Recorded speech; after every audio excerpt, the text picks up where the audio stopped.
हूँ, जब कैंडल से बेटा इसकी अगर फ्लेम है, देखिए ये तो वो अंदर जो बर्न कर रहा है और ये इसकी क्या है, फ्लेम। आप ध्यान से नोटिस करेंगे, ये अंदर वाला तो होता है बेटा ब्लैक जोन। कैसा होता है? बीच में आपको दिखाई देगा येलो और ऊपर थोड़ा सा आएगा ब्लू। सुने ध्यान से, वो मिक्स में आ जाएगा। यहाँ ऑक्सीजन की सप्लाई सफिशियंट है, तो ये बर्न कलर दे रहा है ब्लू। इस ब्लू को हटाओ, ये येलो और ब्लैक जोन। मोमबत्ती बुझने के बाद क्या यहाँ से हम हाथ से ब्लैक कलर के पार्टिकल्स को हटा सकते हैं? क्लियर? ब्लैक कलर के पार्टिकल्स हटा रहे हैं, मतलब यहाँ कंबशन कैसा हुआ था? इनकम्प्लीट। अच्छा, यहाँ हाइड्रोकार्बन कौन है? वैक्स। कार्बन का कंपाउंड कौन है यहाँ? वैक्स। और इसकी क्या हो रही है? बर्निंग हो रही है। बर्निंग अगर कंप्लीट होती है तो फ्लेम बनती है ब्लू, और इनकम्प्लीट होती है तो फ्लेम बनती है येलो। और येलो के साथ साथ ब्लैक स्मोक के पार्टिकल्स भी निकलते हैं। ब्लैक स्मोक के पार्टिकल्स भी निकलते हैं। ठीक है? नहीं, वाटर और कार्बन डाइऑक्साइड तो बनेगी। और ये कलर बता रहा हूँ मैं फ्लेम के, ब्लू फ्लेम और येलो फ्लेम, और साथ में क्या बनेगी? Black smoke. वहाँ कार्बन डाइऑक्साइड की जगह इनकम्प्लीट कंबशन में बन जाती है कार्बन की मोनोऑक्साइड, जो कॉज करती है पोल्यूशन। कंप्लीट कंबशन होना बहुत जरूरी है किसी चीज, कार्बन की मोनोऑक्साइड बना दे। अरे लिखा, नोट लिखे। अच्छा सुनना, मैंने कहा कि saturated hydrocarbons complete combustion show कर सकते हैं। सवाल आ जाए, क्या कभी saturated hydrocarbons incomplete combustion show कर सकते हैं? हाँ, कर सकते हैं, अगर इनको ऑक्सीजन की कमी हो जाए। क्लियर ना? मैंने कहा अभी लिखा कि सैचुरेटेड हाइड्रोकार्बन्स कंप्लीट कंबशन करते हैं और इनकी फ्लेम का कलर होता है ब्लू। लेकिन क्वेश्चन आ जाता है, क्या किसी केस में सैचुरेटेड हाइड्रोकार्बन इनकम्प्लीट कंबशन कर सकते हैं? हाँ, कर सकते हैं। बेटा कंबशन होता है ऑक्सीजन की प्रेजेंस में, अगर ऑक्सीजन की सप्लाई सफिशिएंट है तो वो कार्बन कंपाउंड पूरा बर्न करेगा। ऐसे कंबशन को क्या बोलते हैं? Complete combustion. और अगर ऑक्सीजन की सप्लाई कम हो जाए तो उस फ्यूल की एफिशिएंट बर्निंग नहीं होगी, यानी वो कौन सा कंबशन करेगा? Incomplete combustion. तो जरूरी नहीं कि कंपाउंड सैचुरेटेड है और वो क्या कर ले? कंप्लीट। अगर ऑक्सीजन की डेफिशिएंसी हो गई, वहां ऑक्सीजन वहां कम है, तो वो कंबशन कैसा करने लग जाएगा? Incomplete combustion. कैसा करने लग जाएगा? इनकम्प्लीट कंबशन, यानी वो प्रॉपर बर्न नहीं करेगा। और प्रॉपर बर्न नहीं करेगा तो बेटा क्या? ब्लैक स्मोक प्रोड्यूस होगी वहां, क्लियर ना? ब्लैक पार्टिकल्स प्रोड्यूस होंगे। दूसरा नोट लिखे, even saturated hydrocarbons undergoes incomplete combustion.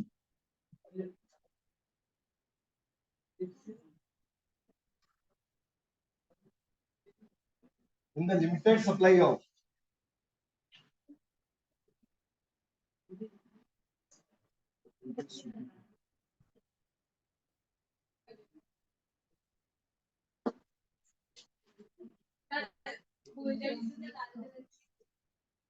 लाल कलर बताओ, उसके कलर की वजह से लाल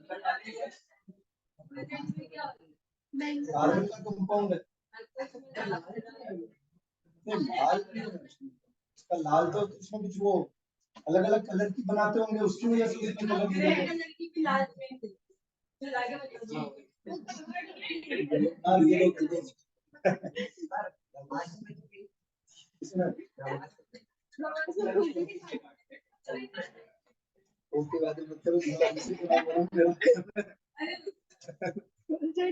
यहाँ से किसको बाहर निकालेगा?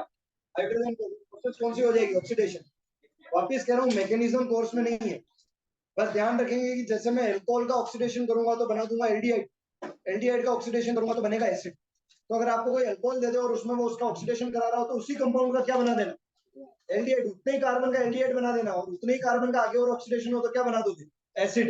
देखते हैं अभी, इसको लिखो सबसे पहले। ऑक्सीडेशन में कोई मैकेनिज्म नहीं है, बस ट्रिक्स ध्यान रखनी है इसकी। और डेफिनेशन, कार्बन का कंपाउंड ऑक्सीजन के साथ नजर आ जाए, CO2 H2O, हीट और लाइट।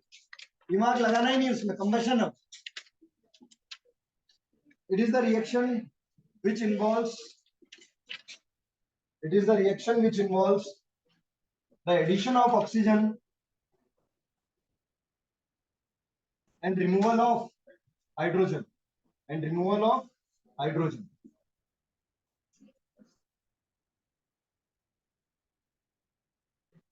अच्छा, ऐसे सब्सटेंस जो ताकत रखते हैं किसी को ऑक्सीडाइज करने की, उन्हें क्या कहते हैं? है ना? The substances that are capable of adding oxygen. The substances, यहाँ पे बेटा ऑक्सीजन ऐड करवानी है और कोई हाइड्रोजन जाएगा, क्योंकि हाइड्रोकार्बन्स पड़ रहे हैं, तो हाइड्रोजन हटेगा और उसकी जगह कौन आ जाएगी? ऑक्सीजन। तो ऑक्सीडेशन हो जाएगा कंपाउंड का।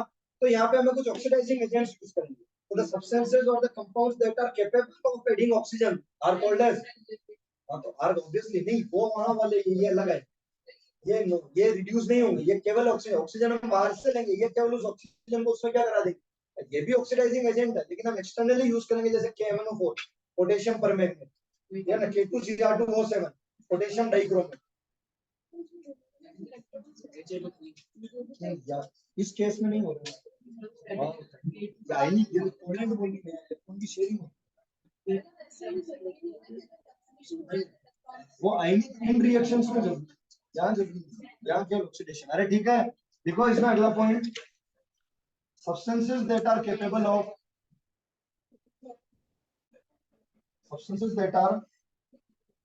of adding oxygen to other substances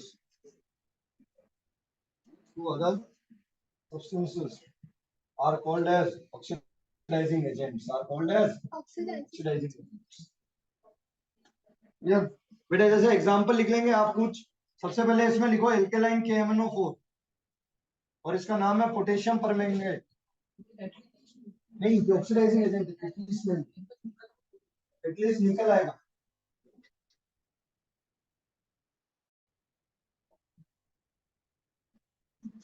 दूसरा लिखे इसमें एसिडिफाइड K2Cr2O7, इसका नाम है पोटेशियम डाइक्रोमेट। ये दो यूज होंगे बेटा किस फॉर्म में, यहाँ पे ऑक्सीडाइजिंग एजेंट की फॉर्म में। किस फॉर्म में? ऑक्सीडाइजिंग एजेंट की फॉर्म में। HNO3 एक और लें, HNO3 नाइट्रिक एसिड। अच्छा एक शानदार सवाल और चॉकलेट वाला क्वेश्चन जो बताएगा, तैयार रहे, ठीक है। तो वहां से बनाए देखो CH3C COH। अच्छा एक चीज सुन लेना यार, गलती सब बच्चे करते हैं, एल्डिहाइड का स्ट्रक्चर तो ऐसा है पर इसको COH नहीं लिखते, इसको CHO लिखते हैं। तो अगर यहाँ मैं एक कार्बन लगाता हूँ CH3 करता हूँ तो इसको मैं कैसे लिखूंगा, CH3CHO। ये टू इसमें नहीं आएंगे कुछ भी, फंक्शनल ग्रुप हमेशा अपने आप में सेपरेट रहता है। अगर कार्बन को इसमें जोड़ दिया तो पता कैसे लगाओगे कौन सा फंक्शनल ग्रुप है, क्योंकि कार्बन ऑक्सीजन हाइड्रोजन के तो 3 फंक्शनल ग्रुप है, एसिड अल्कोहल और खुद एल्डिहाइड।